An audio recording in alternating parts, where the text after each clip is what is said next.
রান্নাঘর কিছুদিন আজকে 3-4 দিন আগে আমার রান্নাঘর আমি রান্না টান্না করে টেরে সেটা সবকিছু গুছাইয়া খেতে গেছি। খেতে তো বান্নার পড়া রয়েছে। আমি যেহেতু আমরা গরিব মানুষ, আমরা কর্ম করে খাইতে হইব। আমরা খেতে গেছি, খেতের থেকে আয়া দিয়ে আমার রান্নাঘর পুরো বান্দরে ভাঙ্গা টাঙ্গা একদম ইয়ে করে লাইছে। এরপরে 2-3 দিন ধরে আমি রান্না করতাম পারি না।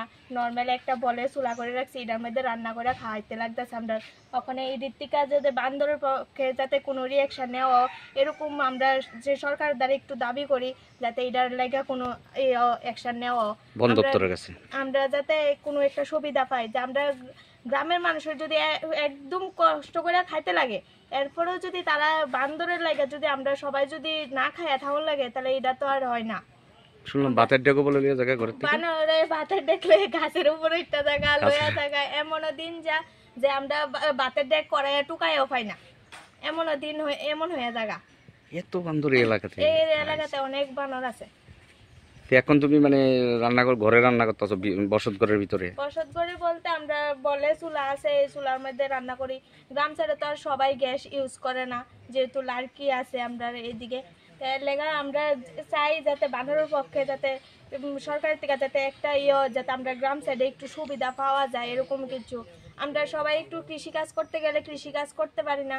আমরা গৃহবধূরা কি সারাক্ষণ খেতে যায় পড়ে থাকুন সম্ভব না। পুরুষরাও সারাদিন খেতে পড়ে থাকলে ঘরে কর্ম না করলে ঘরে ফসল হইতো না। বান্দরের পাহারা দেওয়ান লাগে, সারাদিন রাত আমরা পাহারা দেওয়ান লাগে। এমনও দিন যে সন্ধ্যা 6টা-7টা পর্যন্ত আমরা খেতে থাকুন লাগে। নাম কি তোমার? কাবেরী ভূমি। এই জায়গাটার নাম কি? এই জায়গাটার নাম হচ্ছে রামচড়া কালীটিলা। এই রান্নাঘর কয়টা টিন মিন সব আছিল এডি আমি পরে দা খুইলা খুইলা একটা এডি পরে আসলে এই দেন না সব আমার চুলা বৃষ্টি ভিজে। ঠিক আছে, কয়টা বান্দর ছিল? আরে কমে বুঝো 4-5 হইব একবার বান্দর আইয়ে বড় দলটার লগে। এত বড় বান্দর? একটা বান্দর আছে, এটা মনে করেন যে এটা যদি আমার একটা থার ফাদা আমি এনে 200 করে দাম।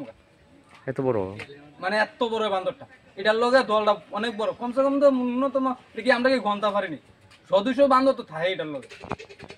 এই যে দেখেন আমার ঘরটারে আমি আবার নতুন করে তুলনা লাগবো। তোমার নাম কিটা? আমার নাম গৌতম ভূমি। এই জায়গাটার নাম? এটা রামচড়া গ্রাম পঞ্চায়েতের কালীটিলা।